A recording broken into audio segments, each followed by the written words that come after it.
And she started gushing out. She hit an artery. Me and my baby was trying to stop the bleeding. We putting pressure. We putting pressure on it. We putting pressure on it. We trying to stop my baby from bleeding. She took out my daughter from us. The daughter came outside with a butcher knife. Intentionally, she said, I don't want this over here because I'm finna kill her because this is what I want to do. You just heard a mother describe her daughter's last minutes, and the woman holding that knife was her own boyfriend's sister. Listen to how she says it happened right in front of her. You intentionally killed my daughter in front of me and her daughter. Crystal came through doing a small favor for the man she loved, and she left in an ambulance. Here is the whole story. Before we get into that day, you need to know who Crystal Jordan was, because she was not just a name on a police report. She was 28 years old, a Houston rapper who went by Judy World and Playgirl Judy, and she was raising a 10-year-old daughter of her own. She came up in the local Houston scene, the kind of independent artist who builds a name block by block, and by all accounts from the people closest to her, she was finally starting to feel the thing move. Her family talks about her like she was the glue. Her brother, Travion, said she had loved music since she was a little girl and that she pulled other people up with her, telling folks in her community that you could be anything you wanted if you just put your mind to it. She dropped a track back in 2022 under the name Playgirl Judy. She made songs with her own relatives, and her people say her career was taking off in a real way. Listen to her brother try to put into words what she was to everybody around her. But she was a very inspired person. She inspired people. She made great music. She was a great rapper. The family bond was tight in a way you do not always see. They made videos together, they made songs together, and she called to check on them just about every single day.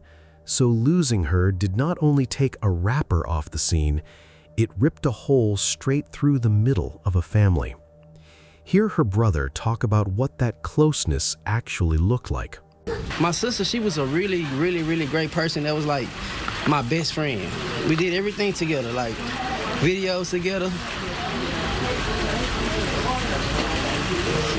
I don't like to be around people that complain too much.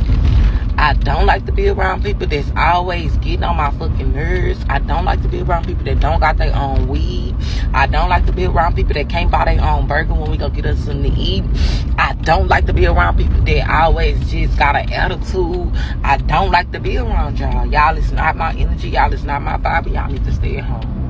So this is a young woman, like I went to school for dinner when I'm straight dropping pussy. I don't wanna go to dinner. I said a ticky, boom, a ticky, ticky, boom, boom, ticky, boom, a ticky, ticky, boom. Drop that ass, drop that ass, drop that ass, drop that ass, drop that ass, drop that ass, drop that ass. Streets or from some beef in the rap game. It came from inside her own relationship. Crystal was dating a man whose name has never once been made public in any report or any police statement, which tells you how far in the background he has stayed through all of this. What we do know from her mother is that he was locked up at the time, sitting in a jail cell, and Crystal was still holding him down from the outside the way a loyal woman does. That is the small detail that sets everything else in motion. On the day it all went wrong, a Saturday in July, Crystal was on a three-way jail call with him, and he needed something picked up from his own mother's house. Crystal, being the ride or die she was, told him she would go handle it herself, no hesitation. Here is the piece that turns a simple errand into a nightmare. The house belonged to her boyfriend's family, and living there was his sister, a 28-year-old woman named Kayla Benita Rogers. Crystal did not roll up there looking for problems. According to her mother, who was right there with her, she came with good intentions and nothing else. Hear the reason she went in the mother's own words. The night my daughter was stabbed, she went over there with good intentions to go get something for the guy that she was dating from the mom. She went over there to talk to the mom because she had him on the three-way on a jail call. Let me tell y'all something. Tomorrow is about love. I don't give a fuck if you single. Don't get on this bitch nagging, trying to kill everybody else's vibe. None of that. Go love your motherfucking kids. Go love your mama. Go love your granny. Go love your sister, your brother, somebody. Because tomorrow is about love, not hate, okay? Y'all be so motherfucking mad because y'all be seeing other people live a good life. Look, chill. Go get it together. Work on you. Love yourself. If anything, y'all be... Tomorrow it's about love. Not being mad. Don't hate because that girl got some motherfucking shit. Get your ass up and go love yourself. Somebody come get her. She don't give a fuck about niggas. Somebody come get her. She don't give a fuck about niggas. She brought her mother and her 10-year-old daughter along with her, which tells you everything about how she saw that visit. You do not bring your child and your own mama to a fight. You bring them because you think you are picking something up and going home. That is where this whole thing sits so heavy, because Crystal walked into that address thinking she was safe, and the person waiting on the other side of that door had already decided how the night was going to end. The moment that door opened and Kayla saw Crystal standing there, everything changed.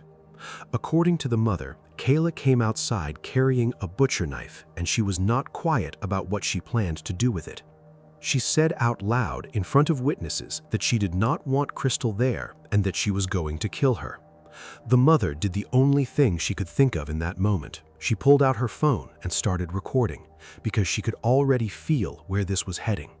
She begged, she asked Kayla's own mother to step in, to grab her daughter, to take the knife out of her hand before somebody got hurt. Instead of help, she got told to leave and to stop recording, that they do not do that over there. Think about how cold that is for a second. A woman is standing outside with a butcher knife saying she wants to kill somebody, and the response from inside that house was not to calm her down. It was to tell the person filming to put the phone away. In the mother's mind, there was only one thing driving all of it, and she named it plainly. She killed her on an act of jealousy and bully. If you ain't trying to get slutty, don't DM me, because I told y'all I am looking for the sluts. I don't want shit else. Hold the boyfriend, hold the feelings. Give me the freakiest nigga out here. Who the fuck do you bitches be thinking y'all are to tell somebody to shut up? Bitch, you don't see this big ass mouth? Bitch, you don't see this giant ass mouth? Bitch, y'all talking capital letters, bitch. You, bitch, shut. Who you talking to? Bitch, shut up. Bitch, let's get ready to rumble. Ho. Fuck is you talking about? Bitch, you hoes gonna have to shut me up, because ain't now one of you dirty ass hoes can make me shut up. And then y'all be on the social media telling somebody to shut up. Bitch, what you gonna do? Socially shut me up? Bitch, shut the fuck up talking to me, bitch. Mind your business. Bitch, I can say what I want to say. This is my mouth. Ain't now one of you skinny, friendly, big water balloon, big ass hoes gonna do a motherfucking thing to me. That's that. She brought her mother and her 10-year-old daughter along with her, which tells you everything about how she saw that visit. You do not bring your child and your own mama to a fight. You bring them because you think you are picking something up and going home. That is where this whole thing sits so heavy, because Crystal walked into that address thinking she was safe, and the person waiting on the other side of that door had already decided how the night was going to end. The moment that door opened and Kayla saw Crystal standing there, everything changed. According to the mother, Kayla came outside carrying a butcher knife, and she was not quiet about what she planned to do with it. She said out loud in front of witnesses that she did not want Crystal there and that she was going to kill her. The mother did the only thing she could think of in that moment. She pulled out her phone and started recording because she could already feel where this was heading. She begged, she asked Kayla's own mother to step in, to grab her daughter, to take the knife out of her hand before somebody got hurt. Instead of help, she got told to leave and to stop recording, that they do not do that over there. Think about how cold that is for a second. A woman is standing outside with a butcher knife saying she wants to kill somebody, and the response from inside that house was not to calm her down. It was to tell the person filming to put the phone away. In the mother's mind, there was only one thing driving all of it, and she named it plainly. I said, I'm recording her because she have a butcher knife. She ran up to my car to stab my daughter, and my daughter blocked her with the door. And then she went around in between me and my daughter and stabbed her in her leg. Fly with me to Baddies Africa auctions number 2432. A woman with a butcher knife who has already said out loud what she wants to do. Watch the mother lay out exactly how the attack came.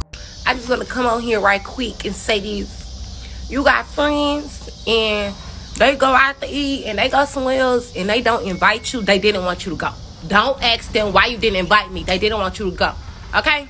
So, if you got a friend and she went out to eat today, and you like, this bitch ain't invite me. She didn't want you to go. She didn't want you to go. Friends love to eat and drink with their friends. That bitch didn't want you to go. Read that back slow. Crystal saw the knife coming and tried to protect herself with the car door, putting metal between her body and the blade. Kayla did not stop. She went around the door, slipped between the mother and Crystal, and drove the knife into Crystal's leg. It sounds like it should have been survivable, a wound to the leg, but that is not how it went, because of where the blade landed. Hear the mother describe the part no parent should ever have to describe. Don't get these niggas. Like, how you want a good bitch and you want a bitch that's gonna stay down and all that, but every time a bitch closes her eyes, you sucking another bitch neck. Like, what's going on? And then as soon as y'all need something, y'all gotta come to the bitch that's been there, the bitch that you know gonna drop out for show, the bitch you know that's gonna look right. But a hoe that you was just crossing your bitch for nowhere to be found. I don't like that. The knife hit a major artery, and once that happens, seconds start to matter more than anything. Crystal's own mother and her own 10-year-old daughter were down on the ground with their hands on the wound, pressing as hard as they could, trying to hold the blood inside her body. Picture a little girl learning what her mother's blood feels like on her hands. That is the image the family has to live with now. A bystander stepped in and kept giving first aid until the paramedics could get there. When Houston police arrived, that same picture met them at the door, a citizen already working to save a woman with stab wounds. The Houston Fire Department rushed Crystal to the hospital, but the damage was already done. She was pronounced dead a short time later. And just like that, a young mother with a career on the way up was gone over a knife wound to the leg. And the person responsible did not run. Kayla Rogers was still standing right there when officers pulled up. She was detained at the scene without any struggle, which in a strange way makes the whole thing land even harder. Because there was no chase and no manhunt, she stayed put like she had nothing to be afraid of. Not gonna lie, we all knew Summer Railroad Track mouth ass was a dirty ass, pissy ass, nasty ass bitch. So, Dolly, you ain't really surprised me when I saw you was a dirty ass bitch too. You a funky fly ass bitch, a funky fresh ass bitch. Cause why would you go in that restroom and everybody know that restroom was fucking full of nasty tissue, blood, all that shit on the fucking floor, and your bitch ass went in that restroom without no shoes on. You're a nasty ass bitch. And your friends talking about you with me, I will demolish you bullshit assholes. After police talked with the Harris County District Attorney's Office, Kayla Juanita Rogers was arrested and charged with manslaughter in the 338th Criminal District Court. Her bond was reported at $100,000 when she was first booked into the Harris County Jail, though later coverage around the memorial put the figure at $250,000. Either way, she was locked up and the case moved into the courts. Now here is where the family and the system stopped seeing eye to eye. Manslaughter, in plain terms, is when the law says you caused a death by being reckless, that you were careless with someone's life. Murder is when the law says you meant to do it. To Crystal's mother, who stood there and watched a woman come outside with a butcher knife and announce she was going to kill her daughter, calling it reckless is an insult. She wants a murder charge, and she has said so as loud as she can. Listen to her say what she believes actually happened. They need to take care of her. They not charging her with manslaughter. They better charge her with murder because she did this intentionally. It wasn't an accident. I'm hurting right now. I'm hurting so bad right now. It don't make sense. You cannot really argue with the mother on that. She was not watching a news report from her couch. She was on the ground with her hands in the wound, watching her own child slip away. The gap between manslaughter and murder is not just a bigger number on a sentence.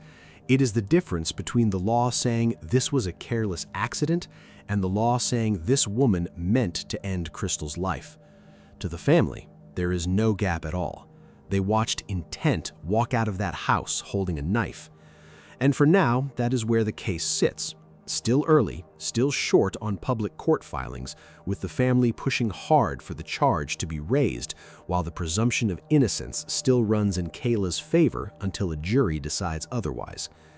That fight is far from over, and how it ends will say a lot about how the system weighs a mother's word against a paperwork definition.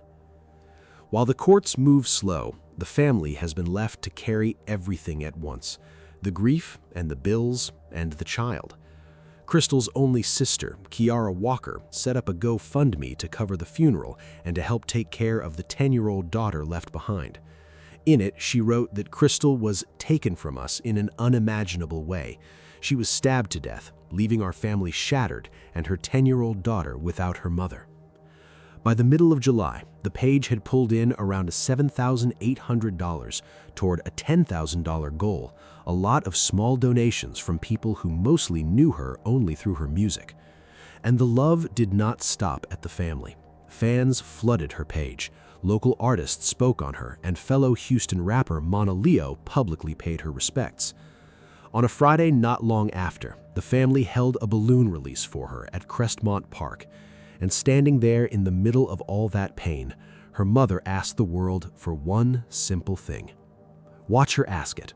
28-year-old Crystal Jordan, known by her rap name Judy World, was stabbed to death last Saturday, July 11th. Tonight, her mother wants her to be remembered for love, respect, and peace. I just want the world to keep praying for my daughter. I want everybody to keep loving my daughter. Don't forget about her. Don't after today or after the funeral, after she laid to rest, don't forget about her. Keep her legacy going. That is really what this whole thing comes down to.